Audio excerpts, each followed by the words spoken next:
Asubuhi ya Alhamisi hii ya Juni 19, Iran imerusha takriban makombora 30 ya masafa marefu ikilenga maeneo mbalimbali ya Israel, ambapo moja liligonga moja kwa moja katika hospitali ya Soroka mjini Beersheba na mengine yakalenga maeneo ya kiraia huko Holon na Ramat Gan katikati mwa Israel. Huduma ya uokoaji ya dharura ya Israel imeripoti watu 47 waliojeruhiwa, wakiwemo 3 waliopata majeraha makubwa, 2 wa hali ya wastani na wengine waliopata majeraha mepesi. Watu wengine 18 walijeruhiwa walipokuwa kikimbilia kwenye hifadhi wakati wa shambulio hilo. Shambulio hilo, mojawapo ya makubwa zaidi katika siku za hivi karibuni, limezua shutuma kali kutoka kwa viongozi wa Israel waliolitaja kuwa jinai ya kivita na kuahidi kulipiza kisasi vikali.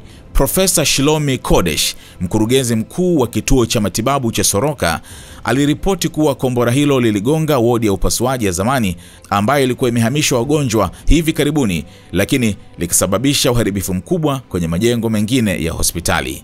Majeruhi wengi walikuwa na majeraha mepesi yaliyochangiwa na mshtuko wa mlipuko, na wote wagonjwa na wafanyakazi walikuwa salama katika maeneo ya hifadhi wakati wa shambulio.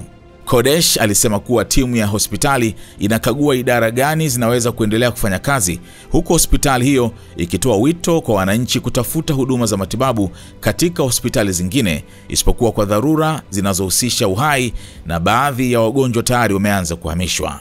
Waziri Mkuu Benjamin Netanyahu amelaani shambulio hilo kupitia mtandao wa X, akisema madikteta wa kigaidi wa Iran wamerusha makombora katika hospitali ya Soroka mjini Beersheba na dhidi ya raia katikati mwa nchi. Tutawatoza gharama kamili wadhalimu wa Tehran. Naye waziri wa ulinzi Israel Katz alimshutumu kiongozi mkuu wa Iran Ayatollah Ali Khamenei kwa kupanga mauaji ya kivita ya kiwango cha juu kabisa akiwa kwenye banka la kificho na kuahidi kumwajibisha.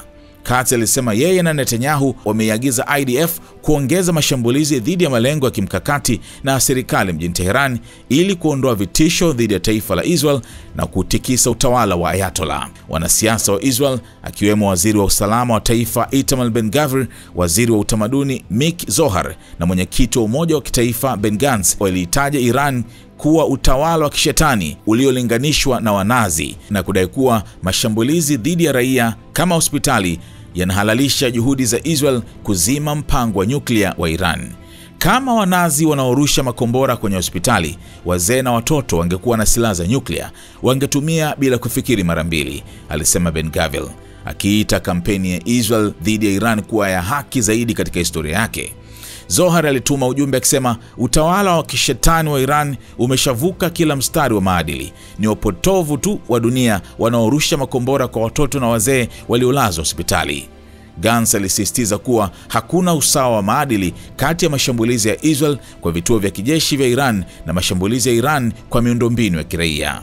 Profesa Zion Hagai, mwenyekiti wa chama cha madaktari wa Israel, alilitaja shambulio hilo kuwa jinai ya kivita na kuisihi jumuiya ya kimataifa ya kitabibu kulaani kitendo cha Iran. Wakati Israel inalenga malengo ya usalama, wa Iran wanapiga kwa makusudi maeneo ya raia ili kuua watu wengi zaidi. Kwa upande mwingine, Ayatollah mkuu wa Iraq Ali Sistan ameonya dhidi ya kushambulia uongozi wa Iran, akisema hatua hiyo inaweza kuchochea machafuko makubwa zaidi ambayo yatakuza mateso kwa watu wake na kuathiri maslahi ya kila upande.